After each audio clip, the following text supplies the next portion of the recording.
अस्सलाम वालेकुम एवरीवन, कैसे हैं आप लोग? ठीक हैं, उम्मीद करती हूँ आप लोग खैर खैरियत से होंगे।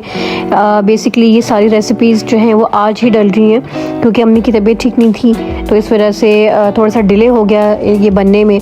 आज जो रेसिपी हम लोग लेकर आए हैं वो है बिहारी टिक्का बोटी, और इतना टेस्टी कोल के फ्लेवर के साथ। कोई भी चीज़ बाहर से मंगवाई हुई नहीं थी, कोई चीज़ एक्सपेंसिव नहीं थी। जितनी भी चीज़ें इस्तेमाल की हैं वो घर से की हैं, वही गरम मसाला, वही फ्रेश वेजिटेबल, सबको कूट के प्रॉपर तरीके से। हम लोग तो वैसे बेसिकली पाउडर पे भी यकीन नहीं करते, हम खुद अपने तौर से घर में हर चीज़ को कूटते हैं। अच्छा, अब एक हमने इसमें प्याज ले ली है, 1 टेबल स्पून ज़ीरा, आधा चम्मच हल्दी, 5 जो है वो दालचीनी, 4 बड़ी इलायची, 2 टेबल स्पून इसमें टेंडराइज पाउडर जो होता है गोश्त गलाने वाला, 50 में ब्लैक पेपर हमने ले लिए सारे गरम मसालों, 1 इसमें जायफल जावित्री, 5 हरी मिर्चें, 1.5 चम्मच नमक है, और 1 बड़ा चम्मच बिहारी बोटी मसाले का है, 10 इसमें लहसुन ले लिए, 5 इंच का जिंजर का हमने पीस ले लिया है। मसाले में फिर रिपीट कर देती हूँ, इसमें धनिया हमने डाला है, क्वांटिटी सारी मैंने मेंशन की हुई है।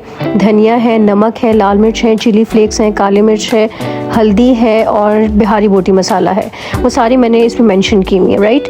और इसके बाद ये देख लें, गरम मसाला सारा मैं पीसूँगी एक जगह पर। अब हमने सारे गरम मसाले को ऐड करना है और इसको अच्छी तरीके से कूट लेना, पाउडर फॉर्म में लेकर आएंगे हम इसे।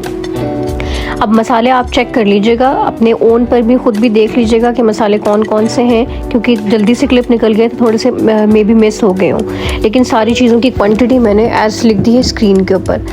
अब इसको हम पाउडर फॉर्म में लेकर आएंगे, और यकीन करें इतना टेस्टी बना था ये कि हमने तो बस नहीं छोड़ी थी, हमें लग रहा था बहुत कम बनी है। अच्छा, अब ये हमने प्याज भी फ्राई किए, इसको भी हम आगे कूटेंगे।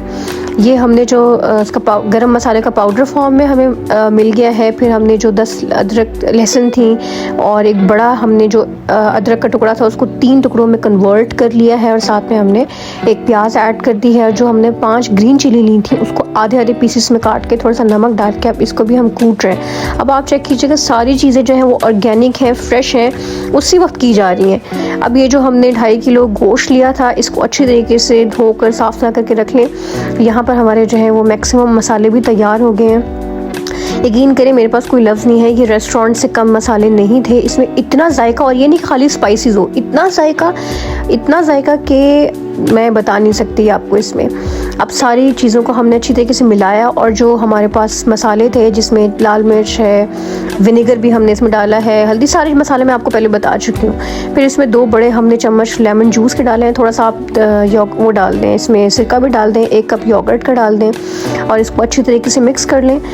अच्छा, दूसरी जगह हम लोग अपनी खशखाश भी इसमें डालेंगे। जो मेन इसका इंग्रेडिएंट है ना वो खशखाश है, जिससे इसका लुक आता है, बिहारी बोटी का जो लुक आता है वो खशखाश से आता है हमेशा। इसको अच्छी तरीके से हमने मिक्स कर लिया है, और अभी इसको मिक्स किए ही जा रहे हैं। और थोड़ी शाम ज़्यादा हो गई थी इसमें, फिर हमने छत पे जाके सारा जो है वो सिस्टम किया था। इस बहाने हमारी बारबेक्यू पार्टी भी हो गई थी, और वीडियो जो है वो तैयार होगी। अब 2 टेबल स्पून इसमें हम मस्टर्ड ऑयल डालेंगे, सरसों का तेल हम डालेंगे, और चूँकि रेसिपी हमें जल्दी तैयार करनी थी इसलिए हमने 25 मिनट इसको मैरिनेट किया। अच्छा, मैरिनेट अभी नहीं करना, पहले आपने खशखाश डालनी है इसमें, फिर आपने मैरिनेट करना है। पहले हमने हल्का सा उसको दरड़ लिया, उसके बाद उसको पानी में 10 मिनट भिगोया, फिर दोबारा इसको अच्छी तरीके से कूट के अब शामिल किया है। होपफुली आपको ये प्रोसीजर समझ में आ गया होगा। पहले हमने इसको खुश्क पीसा है थोड़ा सा, उसके बाद पानी में भिगो के रखा, और फिर वापस इसको निकाला, थोड़ा सा उसको और मज़ीद दरड़ लिया, और फिर हमने इसमें शामिल करके इसको 25 मिनट के लिए मैरिनेट होने के लिए रख दिया। इतनी देर में हमारे जो कोयले थे वो हम तैयार करे थे छत पे जाकर ऊपर। अब ये जो है वो हम जैसे ही एंटर होते हैं तो अहमद और अली सारा सिस्टम करके बैठे हुए थे यहाँ पर, और शुक्र है इन्होंने भी कोई काम को हाथ लगाया कह के हमने अब 8 हो गए थे इस वक्त में, करते करते इतना टाइम हो गया था। तो अभी सारी चीज़ें हमारी तैयार हो गई थी, 25 मिनट भी गुजर गए थे। और मसाला, अच्छा हमने इसमें छेदा भी था बीच में ना, इसको आप गोश्त को ज़रूर छेदें, व्हाट्सएवर आपकी बोटी छोटी हो या बड़ी हो, लेकिन आपने छेदना ज़रूर है। और कोशिश करें कि जो बोटी का साइज़ है वो छोटी रखें, लेकिन चूँकि हमने इसको इतनी बेहतरीन तरीके से मैरिनेट किया था और इसमें इतनी सारी चीज़ें डाली हुई थी कि ये उसी वक्त पक गए थे प्रॉपर। अब ये सारी जो है वो सीखों में लगाकर 4 से 5 से ज़्यादा मत करें, एक सीख के अंदर 4 मैक्सिमम होती है। और इसको 10 मिनट एक साइड से और 10 मिनट दूसरी साइड से पकाएं, साथ साथ में हवा आप इसको देते रहें। और बीच में 5, 7, 8 मिनट के बाद जब आप देखें कि वो शेप में आ रही है तो आप उसमें कुछ ऑयल के ड्रॉप्स, बहुत ज़्यादा नहीं वरना पकेगी नहीं, आपने कुछ ऑयल के ड्रॉप्स इसमें डाल देना है। अच्छी तरीके से इसको एक एक को सीख में लगा लगा के देखें, चेक करें कि बोटी अंदर से प्रॉपर्ली गली है या नहीं।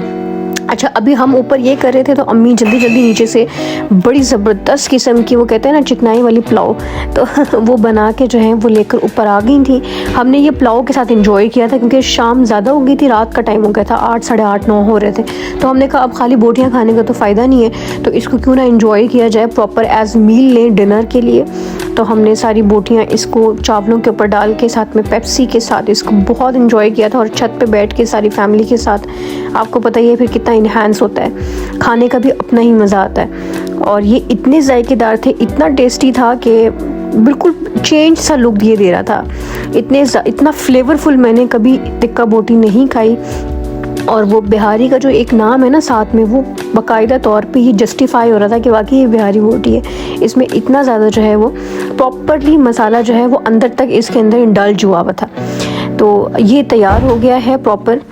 और अब जो है इसको हम सर्विंग की तरफ लेकर जाएंगे। ये हम, जैसे मैंने आपको पहली वीडियो में भी बताया कि मिट्टी के बर्तनों को प्रेफर करते हैं क्योंकि उसमें जायका ज़्यादा इन्हांस होता है।